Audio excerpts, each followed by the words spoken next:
Welcome to Bobby Does Recaps. This is Outlander, Blood of My Blood, Season 1. And by the end of it, one guy stabs the groom at a wedding, another guy is sprinting through a magic rock formation with a baby while an entire clan chases him, and somewhere in the middle, a woman fakes an 18th century virginity test. This is the Outlander prequel. But let's rewind to where it all started.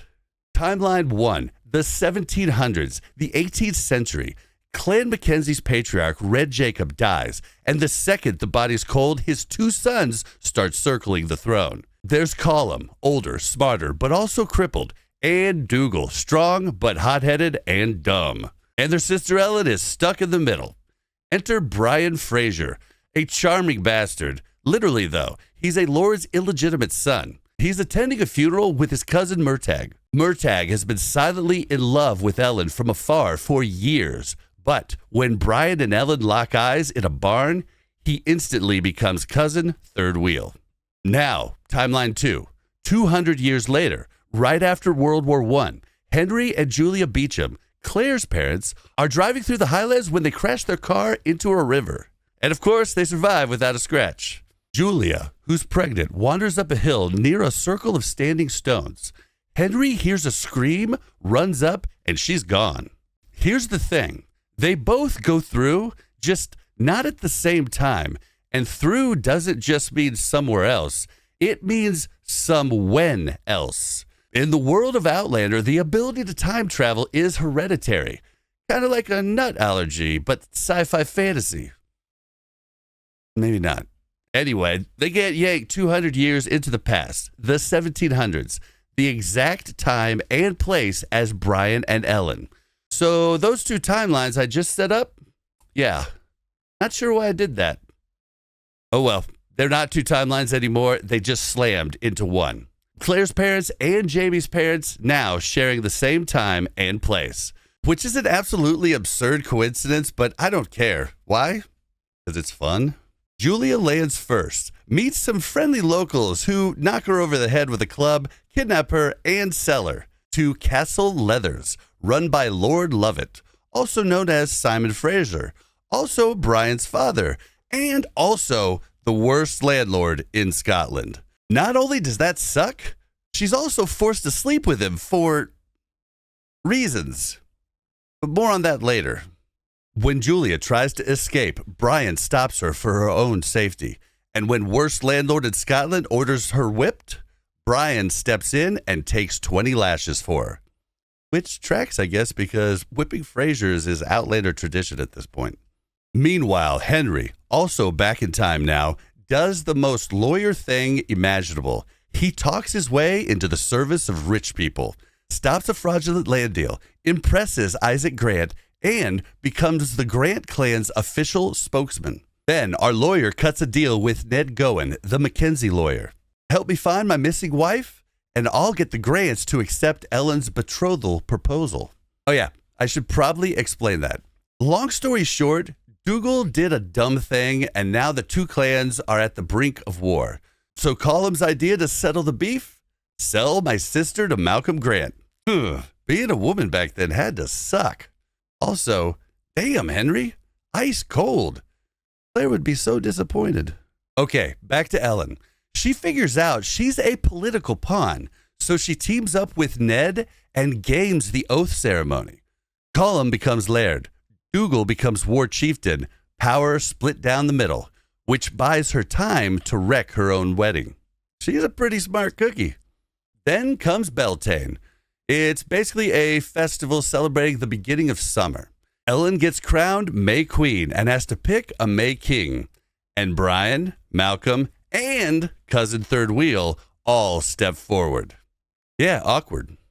She picks Malcolm for appearances, then ditches him, sneaks off to a castle tower with Brian, and says the two words that change Outlander history.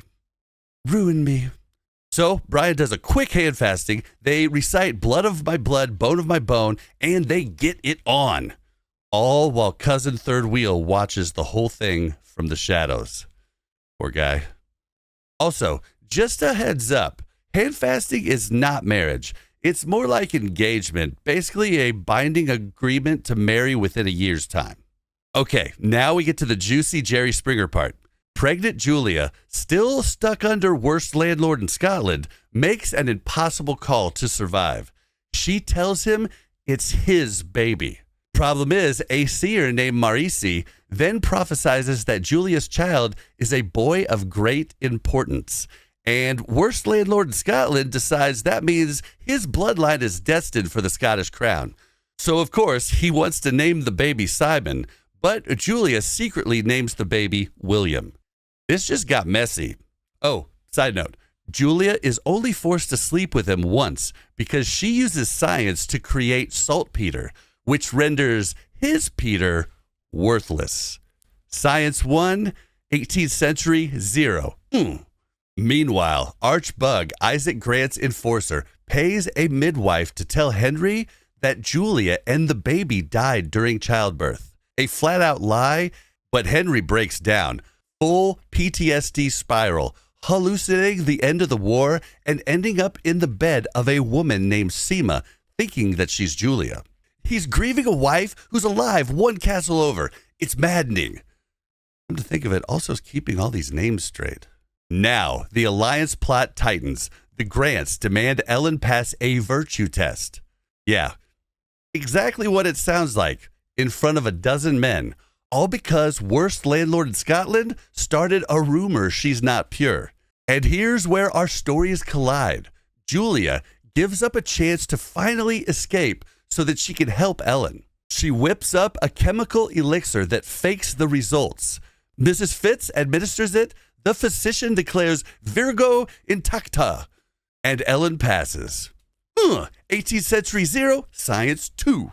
Afterwards, while fleeing the castle, Henry and Julia finally spot each other. That's karma at work, I'm telling you. But their reunion is cut short, and Julia warns him not to come looking for her. But he's a man, and we don't heed our wives' advice as much as we maybe should. Then things go sideways fast. Isaac Grant dies. Uncle Mac takes over the Grants and flips him over to the Jacobite cause. The rebellion's brewing. Worse even, Colum threatens to murder Brian unless Ellen cuts him loose. So Ellen does the brutal thing.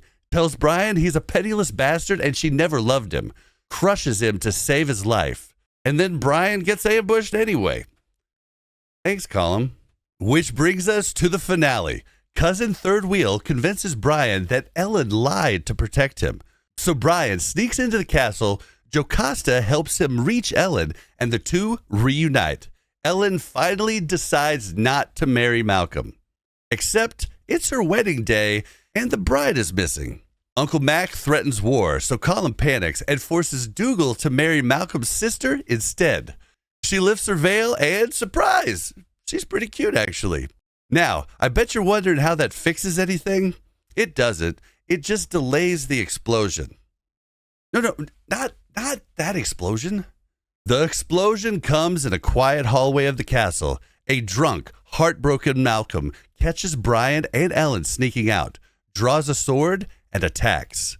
Brian tries to fight him off peacefully. They grapple, and Brian accidentally drives the blade into Malcolm's chest. Dead. Afterwards, they escape and hole up with Cousin Third Wheel deep in the Highlands. Meanwhile, the great escape. Julia fakes a kidnapping scheme to safely smuggle her and the baby out of Castle Leathers. Henry shows up right in time, reunites with Julia, and they make a mad dash for the Standing Stones. But the Grant clan is hot on their heels. Julia tells Henry to take the baby and go through the stones without her.